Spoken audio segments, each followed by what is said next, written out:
Corría el año 1979 y hacía 3 años que los argentinos y las argentinas estábamos sumergidos en la peor y más sangrienta dictadura de nuestra historia. Yo tenía en ese momento 21 años.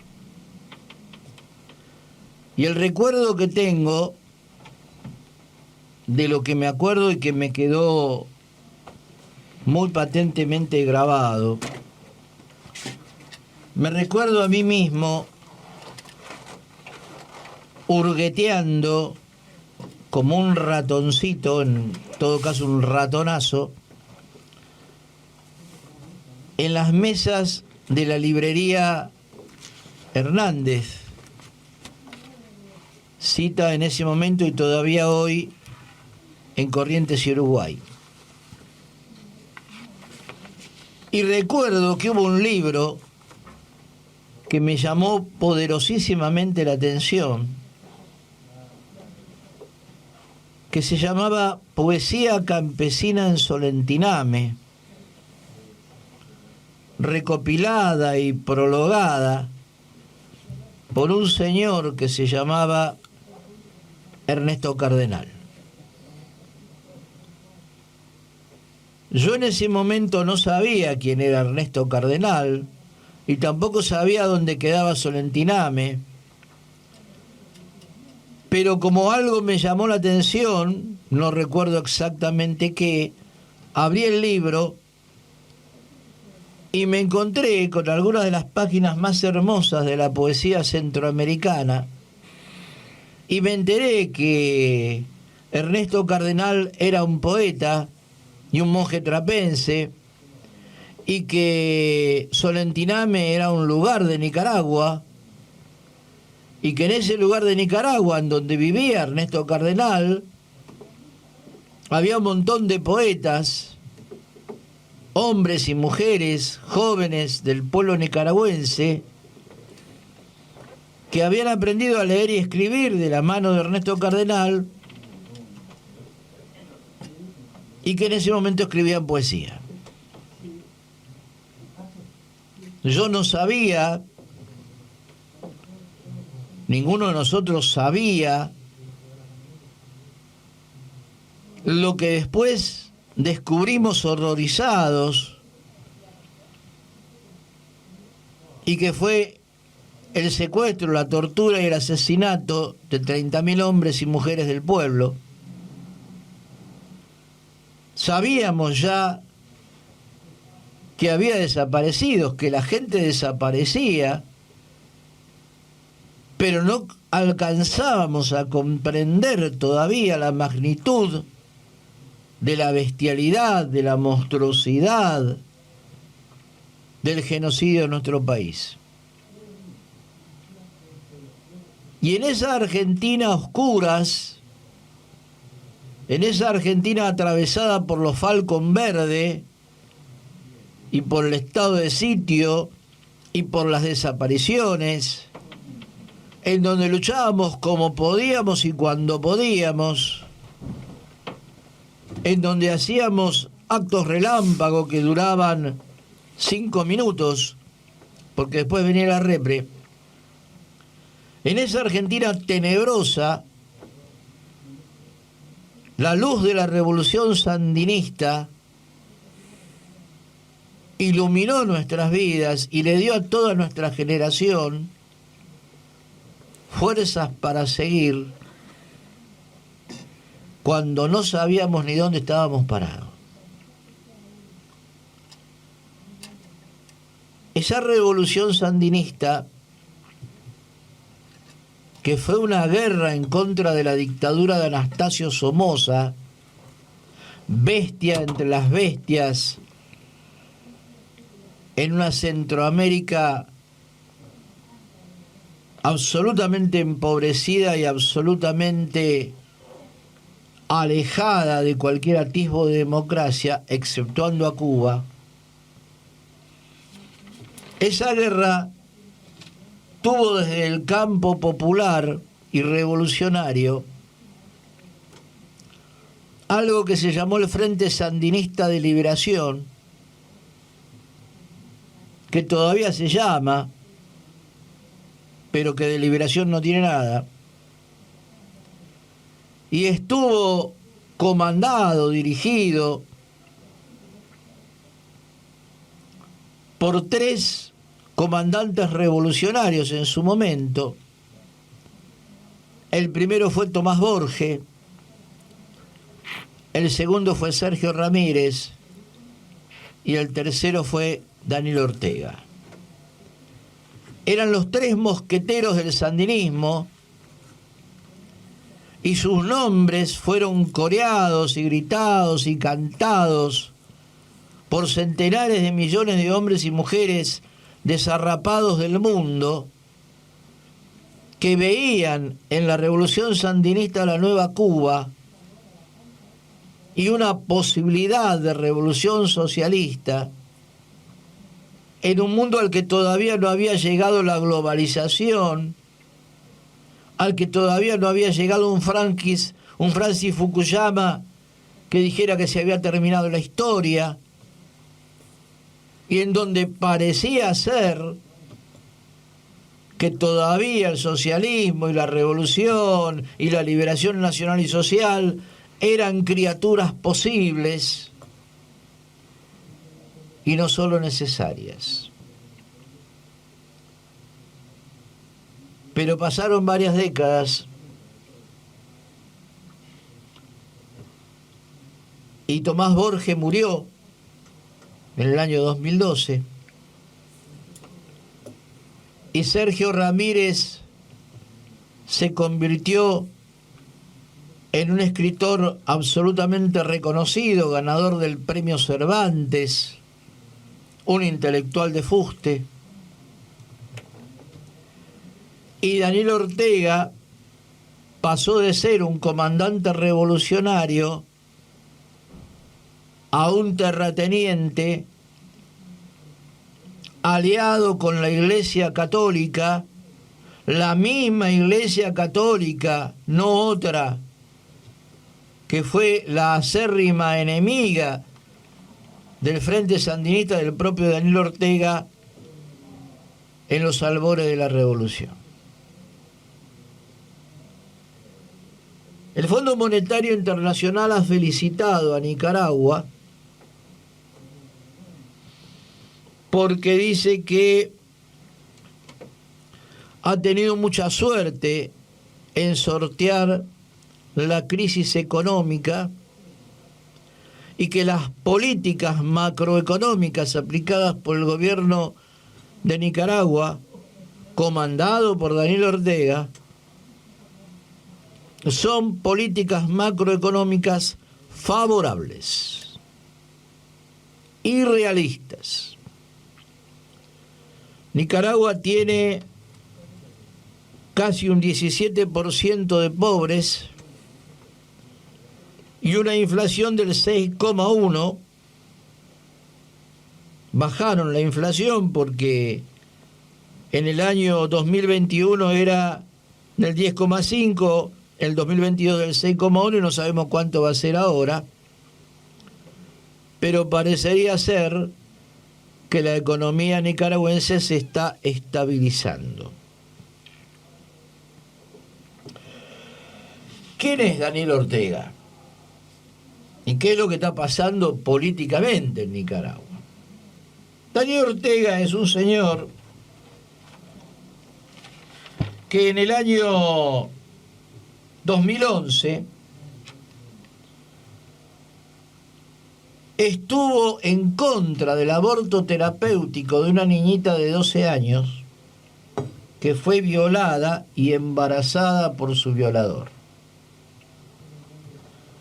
Daniel Ortega y su esposa, Rosario Murillo, no solo se opusieron al aborto terapéutico de esta niña, sino que dijeron que el embarazo de la niña fue un milagro y un signo de Dios.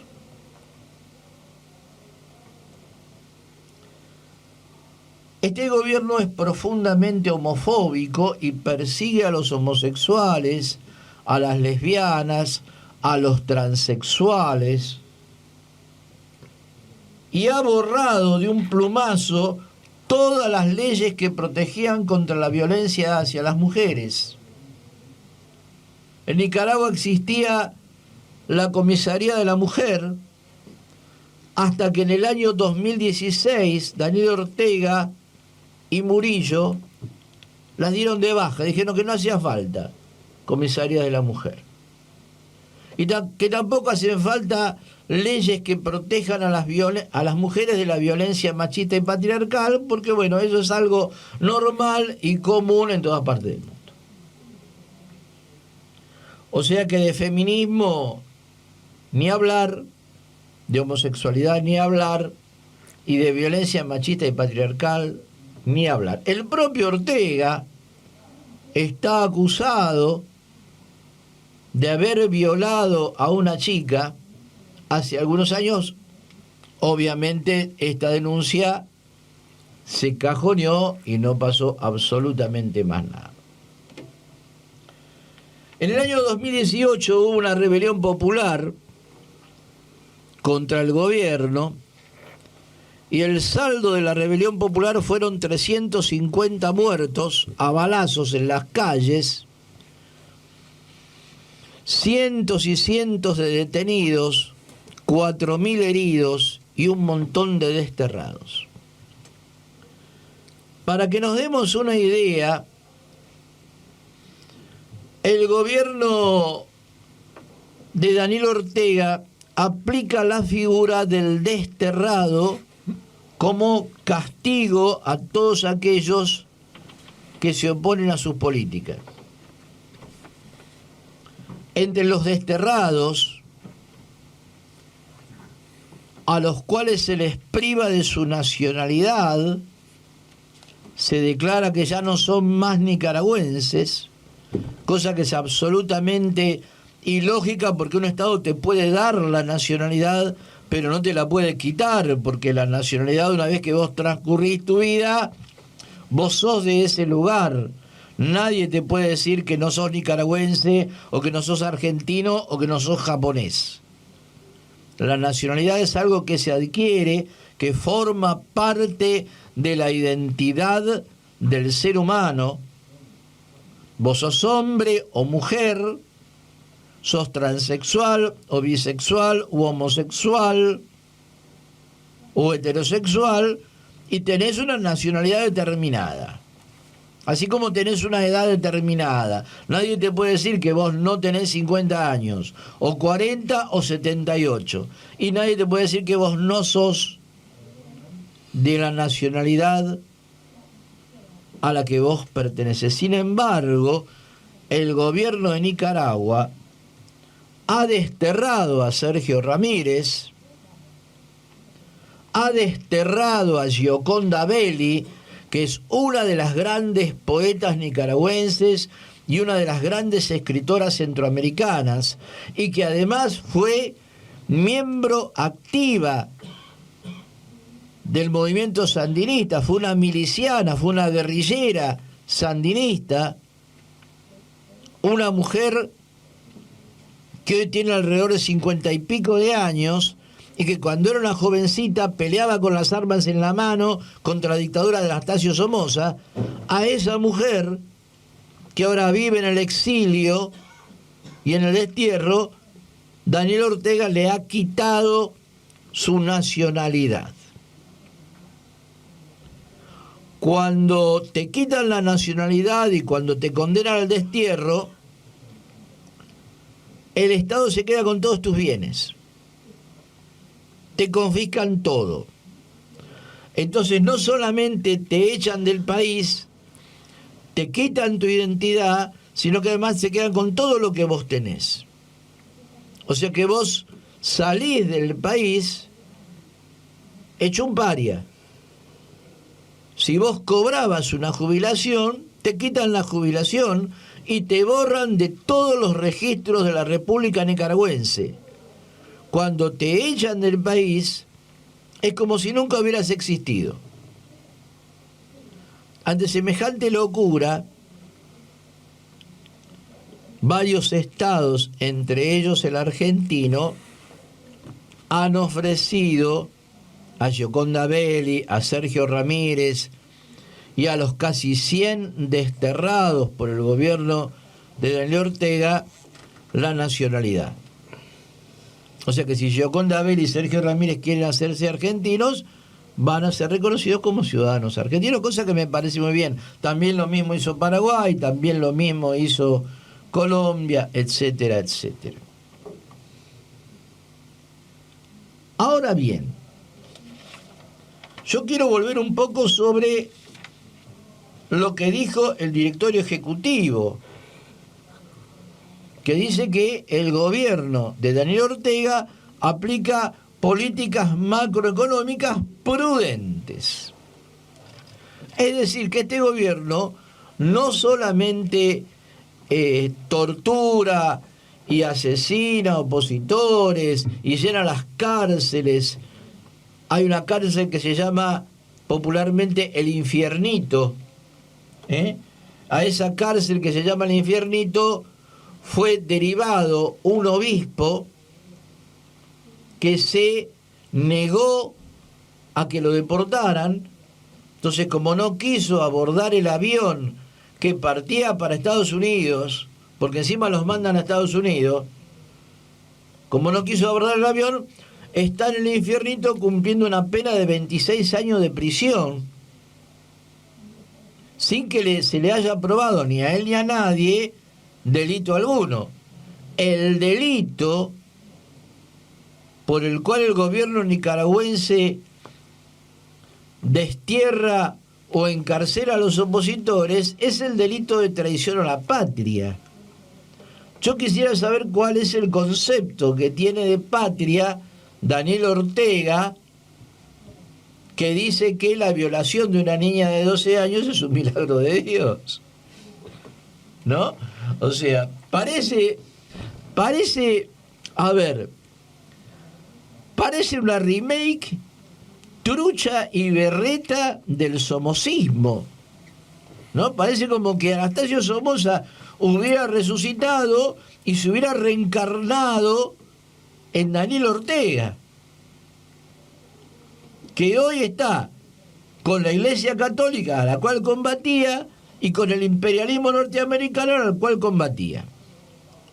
Ahora bien, cuando vos escuchás los discursos de Daniel Ortega, este tipo que está en contra del aborto, quiero rectificar, no es que él esté en contra del aborto, está prohibido el aborto en Nicaragua. Te meten en cana si te agarran abortando, ¿no? Está prohibido abortar. Ni legal, ni ilegalmente, ni de ninguna manera. Vos sos una mujer, fuiste a abortar, a la salida te para la policía, descubren lo que hiciste, te meten presa. Es así. Bueno, este tipo que está a favor de la Iglesia Católica con toda su carga de represión, que es homofóbico, que está en contra del aborto, que está en contra de las políticas de prevención de violencia hacia las mujeres, este tipo, vos lo escuchás hablar en los discursos que da, y es un tipo profundamente antiimperialista y profundamente democrático, ¿no? Este señor empieza todos sus discursos diciendo que se acerca la hora de la caída final y definitiva del imperialismo norteamericano, porque estamos en una época en donde lo que se impone es la multipolaridad y en donde los pueblos se están despertando. Claro, esto ha llevado a la confusión a más de un compañero y de una compañera, ¿no? Porque en vez de investigar sobre la realidad, en vez de hacer algún análisis más profundo, te dicen, no, este tipo es antiimperialista, mirá, escuchá lo que dice, ¿no? Y hay todo un sector de la izquierda internacional que se niega a condenar a este sátrapa porque lo único que sabe de eso son los discursos que escucha por YouTube. Claro. Entonces, no, el tipo es antiimperialista, ¿no ves? ¿No? Mirá lo que dijo. Con esa vieja manía que tienen algunos sectores de la izquierda argentina de poner más atención en lo que se dice que en lo que se hace. Y con aquella manía que tienen también algunos sectores que te dicen, no, si este es enemigo del otro, entonces es mi amigo. No. No siempre los enemigos de mis enemigos son mis amigos. A veces también son mis enemigos, ¿no?